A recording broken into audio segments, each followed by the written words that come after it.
Makanya hati-hati ketika orang melakukan dosa, di saat itu imannya terangkat, tercabut. Kamu nanya, Ustaz jawab. Dipersembahkan oleh CDA, ikan olahan bermutu.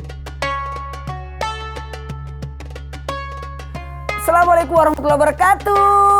Waalaikumsalam warahmatullahi wabarakatuh. Masya Allah, tabarakallah, di bulan suci Ramadan ini berkah sekali. Karena kedatangan tamu-tamu anak-anakku yang Masya Allah. Dari mana aja sih kalian? Dari Bogor, luar biasa. Senang puasanya? Kuat puasanya? Menikmati puasanya? Mau menikmati. Kita kajian ilmu. Dan bertanya itu adalah pintunya ilmu. Ada yang bertanya? Saya Ustadz, mau nanya dong. Kamu nanya, Ustaz jawab dong. Masya Allah, tabarakallah. Semangat sekali. Mana tepuk tangannya? Ya, silakan. Nama saya Akbar Maulana Budiman dari Bogor. Jadi gini Ustadz, saya mau nanya gimana sih cara menahan hawa nafsu di saat kita sedang berpuasa Ustadz? Ada caranya. Ada caranya menahan hawa nafsu di saat berpuasa. Yang pertama-tama adalah menyibukkan diri dengan perbuatan yang positif. Makanya di dalam berpuasa itu sebaiknya aktivitas-aktivitas banyak dilakukan, kayak kajian, ngaji, terus sedekah, berbagi. Itu harusnya yang banyak dilakukan. Dengan menyibukkan dengan kebaikan, siapa yang disibukkan dengan kebaikan, maka tidak ada dalam keadaan keburukan. Siapa yang berada di tempat yang baik, pasti dia waktu itu tidak ada di tempat yang buruk. Kalian ada di sini, ya, berarti tidak ada di tempat buruk kan? Kalian lagi di sini. Nah, makanya cara mengendalikan nafsu itu dengan berpuasa. Cara mengendalikan nafsu itu dengan ibadah. Cara mengendalikan nafsu itu dengan berilmu, menuntut ilmu. Sehingga dengan adanya ilmu diingatkan. Cara mengendalikan hawa nafsu itu dengan aktivitas positif. Sehingga dia tidak kepikiran lagi berbuat keburukan. Cara mengendalikan nafsu itu dengan cara apa? Mau tahu? Mau tahu? Mau tahu? Dengan mempersiapkan bekal sebelumnya. Makanya Rajab itu puasakan tubuh dari dosa. Sya'ban itu puasakan hati. Kemudian masuk Ramadan puasa lahir batin. Nah, dengan adanya komitmen kita dengan niat yang tulus. Makanya puasa itu cuma dua rukunnya. Niat dan menahan. Ketika kita ada niat untuk berpuasa. Yakin pada posisi itu kita merasa diawasi. Kita merasa diawasi. Nah, cara mengendalikan nafsu lagi ada dengan meningkatkan keimanan. Karena dosa itu berbarengan dengan adanya, mohon maaf, turunnya iman. Meningkatnya ibadah, menaikkan iman. Ketika naik itu, pada posisi itu aman dia. Makanya hati-hati, ketika orang melakukan dosa, di saat itu imannya terangkat, tercabut. Makanya kalau orang berbuat dosa dikhawatirkan imannya keluar terus. Ayo yakinilah bahwa Allah melihat kita. Yakinilah bahwa Allah mengawasi kita. Sehingga tidak ada peluang untuk melakukan dosa.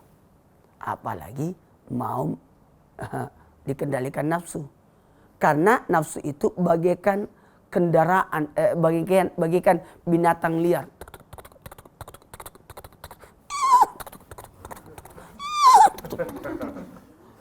Maka dikendalikan. Harus mahir. Harus tahu. Makanya tidak apa-apa kalau kita mengetahui adanya setan. Tidak ada masalah. Tidak ada masalah kita mengetahui adanya nafsu. Tidak ada masalah. Supaya kita bisa menguasainya. Bukan kita yang dia kuasai. Dari sinilah kita bisa belajar bahwa sebenarnya manusia itu memang ada, maaf ya, otak emosinya. Makanya kalau anak lahir itu diazani. Makanya anak lahir itu diakikah. Menyembelih binatang. Kenapa? Untuk menghilangkan sifat kebinatangannya. Tiap tahun kita kurban untuk menghilangkan sifat kebinatangan kita. Emosi, nanduk. Jadi ada cara juga. Ketika kita berpuasa, mengendalikan nafsu itu dengan cara apa? Sahur.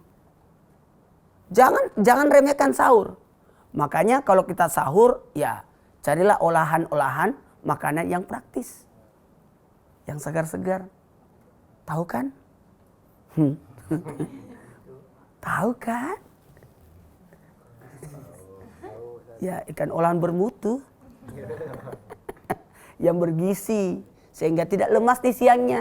Jadi jangan pandang enteng sahur itu. Jangan pandang enteng sahur itu. Sahur itu sebenarnya memuaskan diri kita. Walaupun hukumnya sunnah. Walaupun hukumnya sunnah. Nah, sahur itu dengan sesuatu yang membuat kita tidak lelah di siangnya. Dan ada lagi satu ini. Supaya kita tidak terkendali dengan nafsu. Dikekang oleh nafsu.